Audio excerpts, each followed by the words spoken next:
Hello, everyone. This is Ed MetzenDorf. I've been your OLLI president for the past year. It's customary for the president to give a speech at the annual spring luncheon to thank advisory board members, committee members, OLLI office personnel, SPD personnel, and the entire membership for their support throughout the year. With no luncheon taking place this spring, my speech is being recorded using Zoom. It's certainly been an interesting and somewhat challenging year to serve as your president. From the beginning of my term on July 1st until mid-March, it was full speed ahead with the capable leadership of our new program manager, Brianne Delegati. The numbers of members and workshops was increased, and the number of days on campus was increased as well. Of course, as you know, as of mid-March, we could not attend workshops anymore on campus. We had to switch over to a virtual program called Zoom. Thanks to the wizardry of Brianne and the assistance of Liz Wilson, Laura West, some workshop leaders, several students in the OLLI office, and the willingness of workshop leaders and co-leaders to adapt to a new way of presenting their workshops, we were fortunate to preserve about 40% of our program. Some leaders not using the Zoom app even sent ongoing emails of information to their members. And you, the members, so many of you adapted to the Zoom app as well. It was a learning curve, of course, but as immediate past president Ira Kurtzberg has reminded us by way of his red t-shirt, together we shall succeed. And we did just that. I participated in the interview process to bring in a new program manager. Those of us at the interview sessions agreed that Brianne was the best candidate by far. But I don't think any of us had any idea of just how capable she would prove to be. Brianne, your outstanding technology, communication, and people skills, the many new offerings you have introduced, and the creative ideas to redo the OLLI Lounge and website, and the genuine manner you have demonstrated in how much you value and care for our OLLI program and members is greatly appreciated by all of us. Laura West, I don't believe enough can be said about how well you have served members during the 18 years you have spent with the OLLI program. You have been the go-to person countless times and for countless members through the years. It never mattered what was needed by workshop leaders and co-leaders or any members. You were always willing to help out in whatever way you could. Many times you even went beyond your job description to offer assistance. This was especially true during the year after Wayne Hollow left and Diane Perillo was serving as interim director. Diane had many other responsibilities, and it was you, Laura, together with some needed help from Harry Walsh, who held the office together for us. I wish you and your husband the best of health and happiness as you move on in your lives. Liz Wilson took 2 separate rounds of interviews to find someone who would be an asset to both Brianne and Laura in the OLLI office. When you surfaced as the leading candidate, I told Brianne that based on your experience, you would hit the ground running. And you have done just that, Liz. We have a highly functioning OLLI office with you and Brianne at the helm. I want to thank our very capable students as well who have joined the OLLI office. Maziere, Stacy, Devin, and Alan, you have all been extremely helpful to us on many occasions. Pat Malone, thanks for your genuine and loyal support of the OLLI program.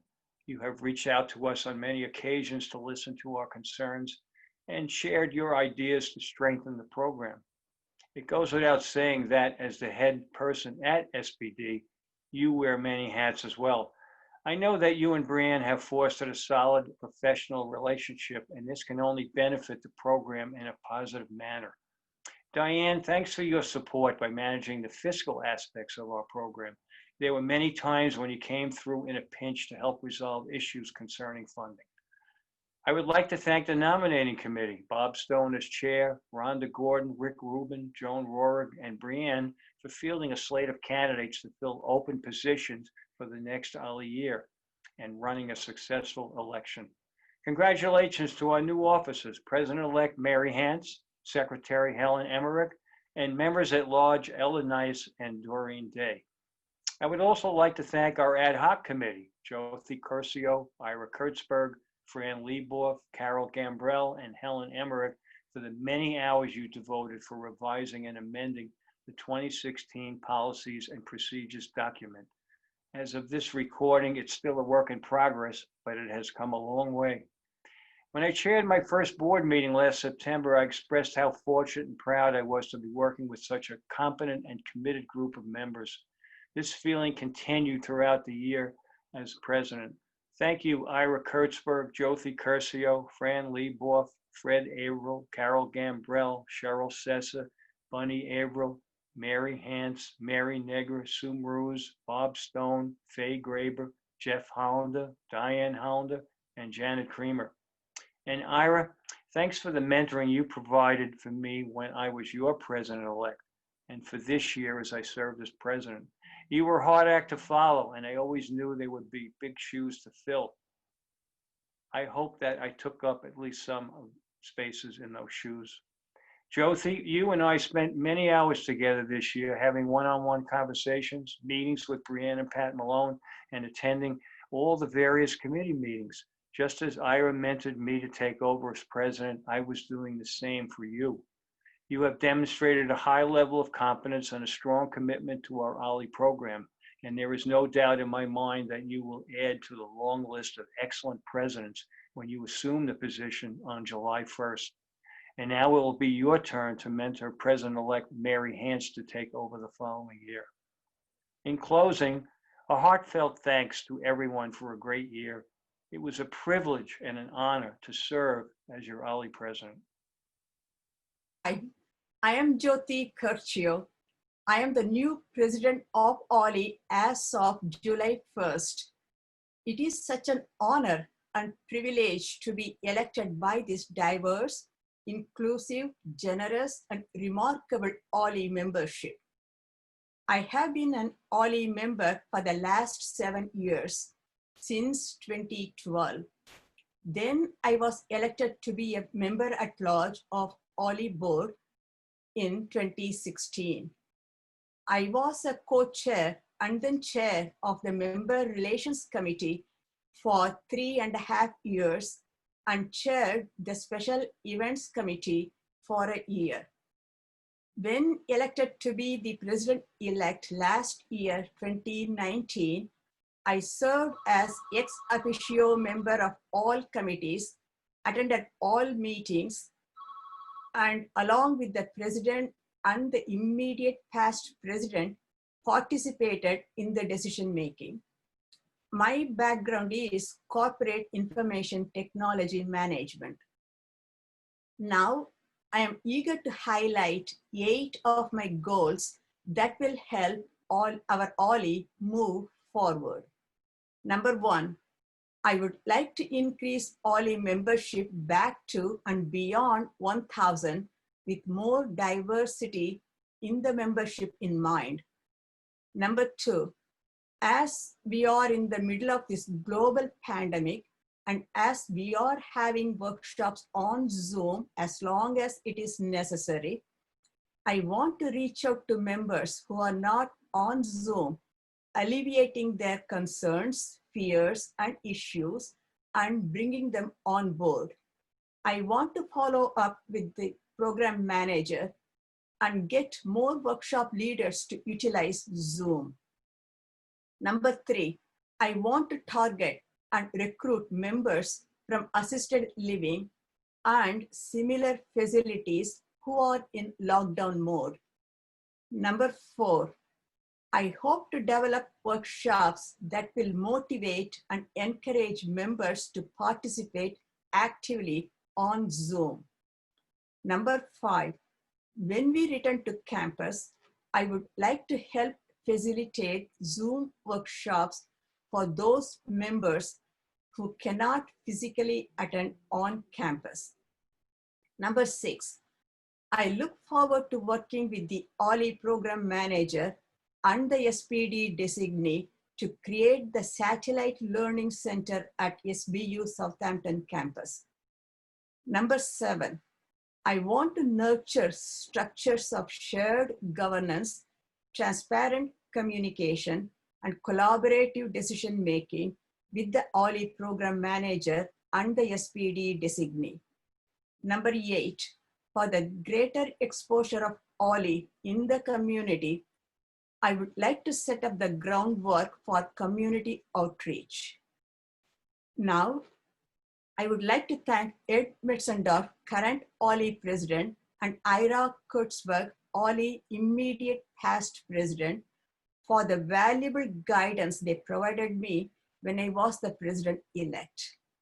I thank Brian Delegati, the program manager, and Liz Wilson, member relations assistant, and other OLLI staff for the speed with which they converted the OLLI workshops, meetings, and events to go on Zoom.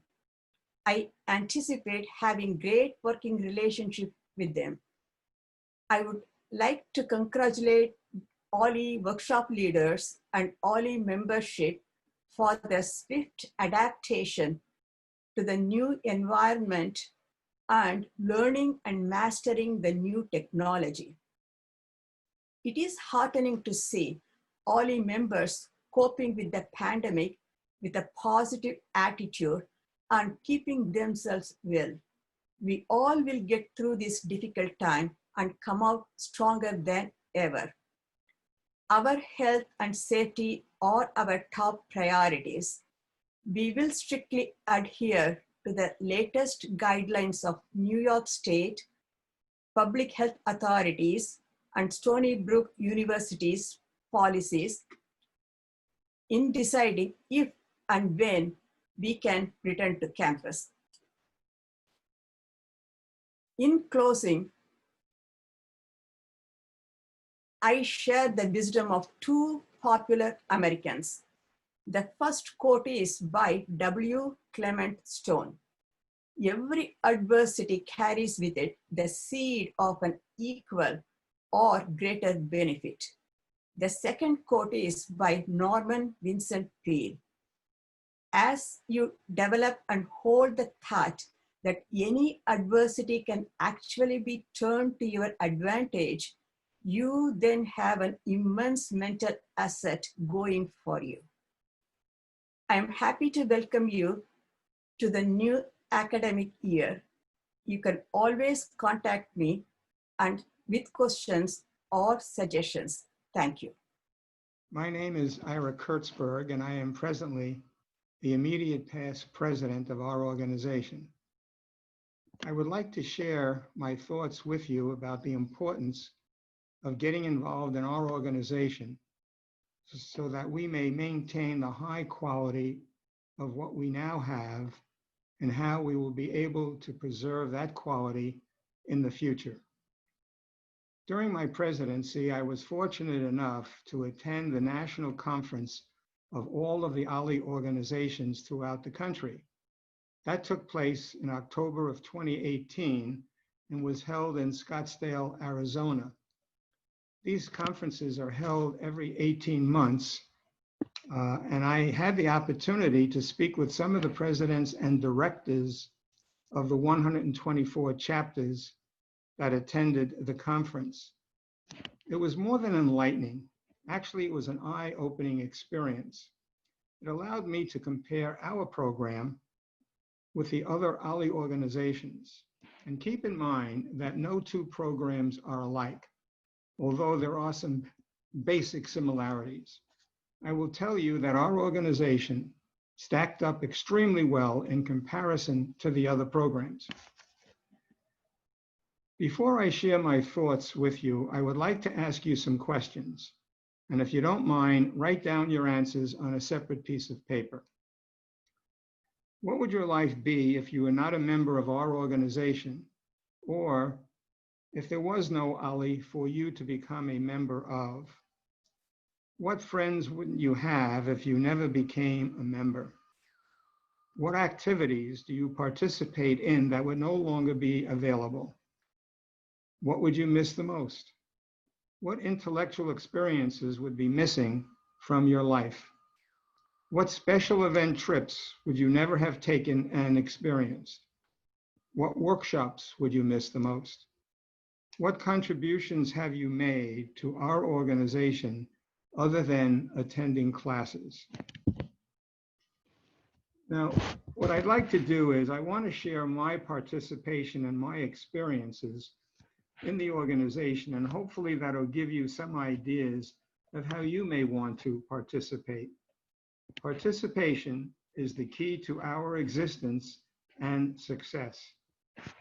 To be honest with you, I knew nothing about the OLLI organization when I became a member in September 2011, and that was on the recommendations of some close friends. My wife Linda and I live in Dix Hills, and going to school in Stony Brook seemed too far a commute. That turned out to be a very, very lame excuse. Since Linda and I like to travel both in and outside of the country and like to explore the various places to visit in the tri-state area, I thought it would be a good idea to become a member of the Special Events Committee. By doing that, I became part of the decision-making process on which places to visit. I always had an interest in food and visiting restaurants and wanted to learn more about them. So I volunteered to lead a special event which visited various restaurants over the years. We did about 6 of them so far. And I had a special menu prepared after several talks with the chef at each restaurant. I spoke to the owner, the wine sommelier, and the pastry chef if they had one. At the restaurant, our group would have a Q&A with all of the people that I just mentioned. And it was really a learning experience to discuss the philosophy of the chefs, the owner, and how they conducted their restaurant. Wine was served with each course, and as a result, the members enjoyed a camaraderie, which today we really totally enjoy each other's company. And what we've done at some of those Q&As is we've spoken to our members. Do they have any recommendations on restaurants? We exchanged recipes and things like that. Some of the restaurants we went to, just briefly, Mosaic in St. James. We did Teller's in Islip. We did the Lake House in Islip, and Maroney's in Northport. Now, some of the past events that were planned by the Special Events Committee was visiting the American Museum of Natural History, the Metropolitan Museum of Art, St. Pat's, and Temple Emmanuel. And I was instrumental in setting up a 4-day weekend at Gettysburg, Pennsylvania, with one of our former workshop leaders who now lives in that area, and he became our docent. We also visited the Philadelphia Flower Show, Cold Spring Harbor Labs, and an adventurous trip to the Bronx Zoo, of all places, led by one of our members who is presently a docent there. The list goes on. And these are some of the events that we went to. We have so many more that we went to, but I'm just mentioning a few of them. And obviously we can't do that now because of the coronavirus. I then became a member of the curriculum committee and eventually became its co-chair. That committee is involved, amongst other things, interviewing new workshop leaders to see if their workshops would be compatible with the needs of our members. We also had discussions with the existing workshop leaders and discussed any issues that may have. My co-chair, Ed MetzenDorf, who is presently the president now, and I were instrumental in reorganizing our chorus. And by doing so, I was able to make arrangements to have our group sing the national anthem at Citi Field. We did this on 3 different occasions, and hopefully when baseball resumes, we'll be able to do it again. In 2016, I became a member of the nominating committee and interviewed prospective individuals who wanted to become members of our advisory board. I am presently working on the committee that is amending our policies and procedures, which governs our organization. As president, I formed an ad hoc intergenerational committee so that we may interface with the regular student body to show the administration how we contribute our time in helping the students on campus. We already work with the psychology department in having 12 to 16 of our members take part in discussions with the students of the psychology classes. Fascinating experience. They wanted to know all about what life was in growing up in the 50s and 60s and what problems we encountered and how we resolved them. because they wanted to know if there were any similarities between what they're going through and how our experiences can help them. It was wonderful. Now, answering the question and how we maintain our organization and preserve it for the future, I find the answer is simple: get involved, but the process is a little more difficult. I feel every member has an obligation to get involved in the different aspects of our program.